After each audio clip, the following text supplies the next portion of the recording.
এই আইটেমটার দুটো নাম, ভালো নাম হচ্ছে ডিম সয়াবিন ভাজা ভাত, আর ডাক নাম হচ্ছে egg soybean fried rice. Heavy tasty একটা আইটেম, দেখে রাখুন, চিড়িয়াখানায় গেলে টিফিন গাড়িতে করে নিয়ে যাবেন। তাহলে ফার্স্ট সোয়াবিনটাকে সামান্য একটু নুন দিয়ে 2 মিনিট ফুটিয়ে দিন, তারপরে ঠান্ডা করে জল নিংড়িয়ে রাখুন। এবারের মধ্যে আদা রসুন পেস্ট, গোলমরিচের গুঁড়ো, অল্প করে লঙ্কার গুঁড়ো, হলুদ গুঁড়ো, একটা ডিম, পরিমাণ মতো নুন আর সামান্য একটু অ্যারারুট দিয়ে একটু আঠালো টাইপের এরকম ভাবে মেখে দিন। এবারে একদম হাই ফ্লেমে নাড়িয়ে চাড়িয়ে একটু কড়া করে ভেজে তুলে নিন, বা সোয়াবিন পকোড়া তৈরি।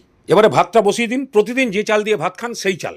এবারে বেশ খানিকটা নুন দিয়ে ভালো করে নাড়িয়ে চাড়িয়ে ঢাকনা দিয়ে দিন, হতে থাকুক, ততক্ষণে এই কাজটা করে ফেলুন। অন্য একটা পাত্রে সেই পকোড়া ভাজার তেল গরম করে আদা রসুনের পেস্ট দিয়ে আগে ভালো করে ভেজে, তারপরেই 5-6টা ডিম দিয়ে ভালো করে ঘেটে ঘুটে একদম ভেজে ফেলুন। ডিম ভাজা হয়ে গেলেই পেঁয়াজ, কাঁচা লঙ্কা আর বাঁধাকপি কুচি দিয়ে ভালো করে এটাকে ভাজতে থাকুন। যখনই পেঁয়াজ আর বাঁধাকপিটা ভালোভাবে নরম হয়ে যাবে, তখনই মটরশুঁটি, বিনস, গাজর, পরিমাণ মতো নুন আর লঙ্কার গুঁড়ো দিয়ে এগুলোকে খুব ভালো করে ভাজুন। যখনই এরকম তেল ছাড়তে দেখবেন, তখন ক্যাপসিকামটা দিয়ে দিন, ভালো করে মিশিয়ে দিয়ে এবার ভাতটা দেখুন, যে কোনো একটাকে ধরে টিপে দিন, থেতলে গেলেই পুরো হাঁড়ি রেডি। এবার ভেতর থেকে টেবিল ফ্যান, সিলিং ফ্যান যা আছে সব